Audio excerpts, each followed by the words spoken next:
This episode is brought to you by Mortgage Workflow Partners and the Mastering Encompass series, both for users as well as administrators.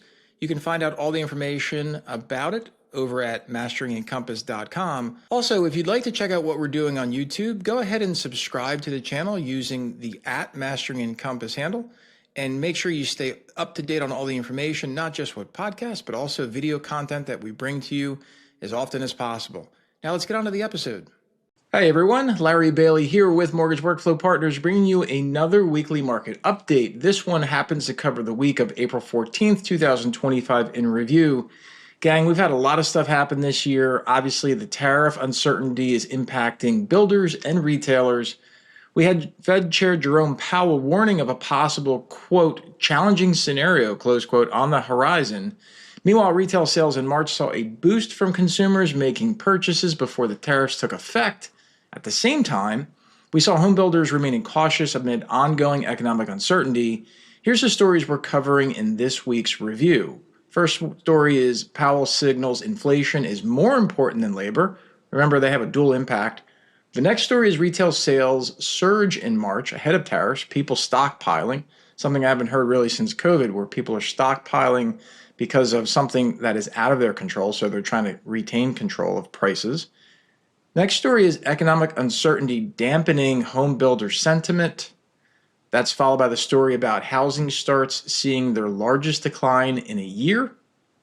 We're going to follow that story up with initial jobless claims being the lowest since February. We've got a family hack of the week to share with you, and then we've got what to look for this week in coming up. If you're listening to me on podcast, thank you very much. If you'd like to see this full video, please head over to masteringencompass.com. If you don't have an account, sign up. It's free. It's open to anyone who wants to join. And let's get into these stories. The first one is Powell signals inflation is more important than labor. In his recent Economic Club of Chicago speech, the Fed Chair Jerome Powell highlighted a potential conflict between the Federal Reserve's dual mandates, right? He made it clear that while both price stability and maximum employment matter, they might pull policy in opposite directions, especially as new tariffs create uncertainty for both inflation and growth. It's important to note that when inflation rises, the Fed typically maintains or increases rates to control that spending. Conversely, economic slowdowns usually prompt rate cuts to stimulate activity. Remember that when the Fed was adjusting rates, they're changing the Fed funds rate. That's the overnight rate of lending between the banks. This benchmark influences all other interest rates, though it does not determine directly mortgage or long-term rates. So what we see in this story is Powell emphasizing that, quote, without price stability, we cannot achieve long periods of strong labor conditions that benefit all Americans, close quote. He indicated that the Fed will, open quote, wait for greater clarity before considering any adjustments to our policy stance, close quote. It's important. Let's watch for the Fed to closely analyze the upcoming inflation and employment reports as they make their monetary policy decisions. Next story, retail sales surge in March ahead of tariffs. So we saw retail sales increase 1.4% in March, significantly outpacing February's modest 0.2% gain and making the largest monthly rise in over 2 years. This growth was widespread, with 11 out of 13 retail categories showing an improvement. A substantial 5.3% jump in auto purchases led the way, likely driven by consumers rushing to buy vehicles before new auto tariffs took effect. The, quote, control group, which excludes the volatile categories like auto, gasoline, building materials, and food services, posted a more modest 0.4% increase, falling short of expectations. This figure is particularly important as it feeds directly into the GDP calculations for the first quarter of 2025. The bottom line in this story is that as a critical indicator of consumer spending, retail sales directly impact the overall economic health. While March numbers exceeded forecasts, the surge may represent purchases pulled forward to avoid tariffs, potentially weakening future reports. So we can see like this blip, like, hey, looks great, and then poof, it's not so great. Fed officials will be watching the upcoming retail sales data closely as consumer spending strength will also influence their decisions on interest rates and monetary policy, because that's what they do at the Fed. All right, next story. Economic uncertainty dampens home builder sentiment. So we see a nice little graph on screen here. Again, hopefully you're watching this on masteringencompass.com. You can follow along. The home builder confidence inched up slightly this month with the National Association of Home Builders. That's the NAHB.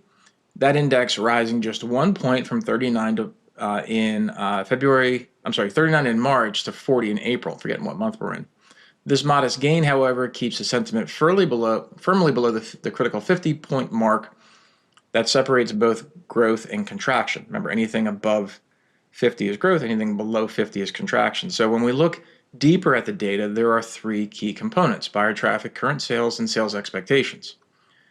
They remain in negative territory, all below 50. The most concerning is the sharp decline in future sales expectations, which dropped 4 points to 43, hitting its lowest mark since November 2023.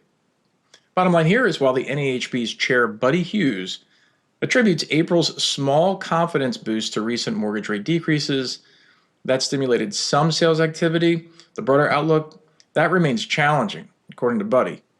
Builders continue to exercise caution amid persistent economic uncertainty, new tariffs, and elevated material costs that create ongoing headwinds for the housing market. New construction, at least. All right, next story. Housing starts see largest decline in a year. Guys, this is not good. I don't mean to snicker, but come on. Housing starts plummeted 11.4% in March, marking their steepest drop in a year as builders remain hesitant to begin new projects. Single-family home constructions fell even more dramatically, down 14.2% from February. Meanwhile, building permits increased 1.6%, slightly beating expectations, though many may not materialize due to higher building costs from tariffs. Yeah. Bottom line here is March's housing starts fell to a seasonally adjusted annual rate of just 1.32 million homes, significantly below the 1.8 million average annual household formation seen over the past 5 years. While home completions are running higher at 1.55 million annually, this still falls well short of household demand. This supply-demand imbalance should continue to support home values moving forward. You gotta have someplace to live. Like, you just gotta.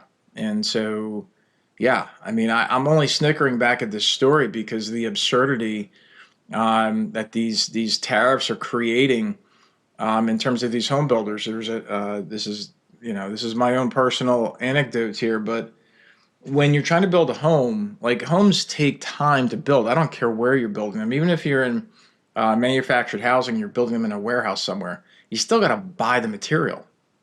And so, when you're doing these forecasts and stuff and you're trying to figure out, well, if I build this house, is it worth it? If you can't figure out if it's worth it, you don't do it.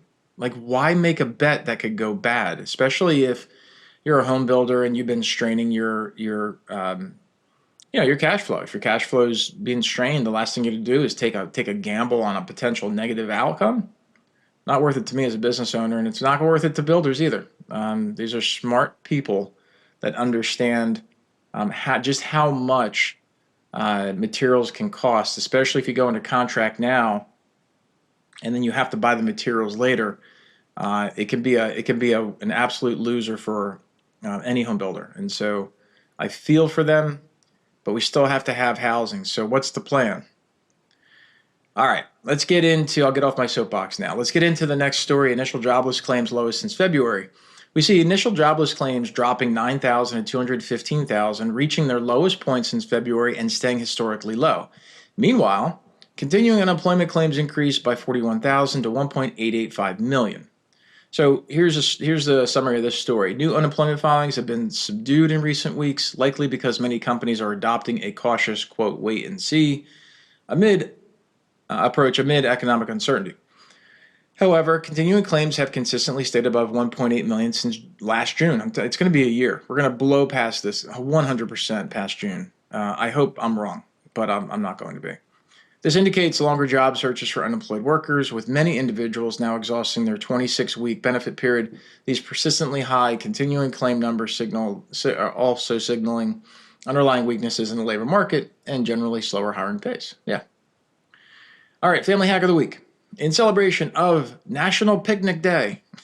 Again, there's always a day. So this one's on April 23rd. Consider preparing this Greek pasta salad from Delish for your next picnic as a fulfilling lunch option. This recipe serves 8. You'll see this on screen here. If you're listening on podcast, head to this spot in the video presentation on Mastering Encompass. There you go. All right, what to look for this week? We've got to watch for key housing indicator in March's new home sales report being released Wednesday and the existing home sales figures dropping on Thursday. Also on Thursday's schedule, the latest durable goods orders for March and weekly jobless claims happening also on Thursday. Okay, my name's Larry Bailey. I hope I can help you learn how to be your best and top Encompass administrator. You can leverage the Mastering Encompass for Admins certification and coaching 12-month program. I look forward to seeing you there. You guys have a great week. Catch you on the next one. Bye for now.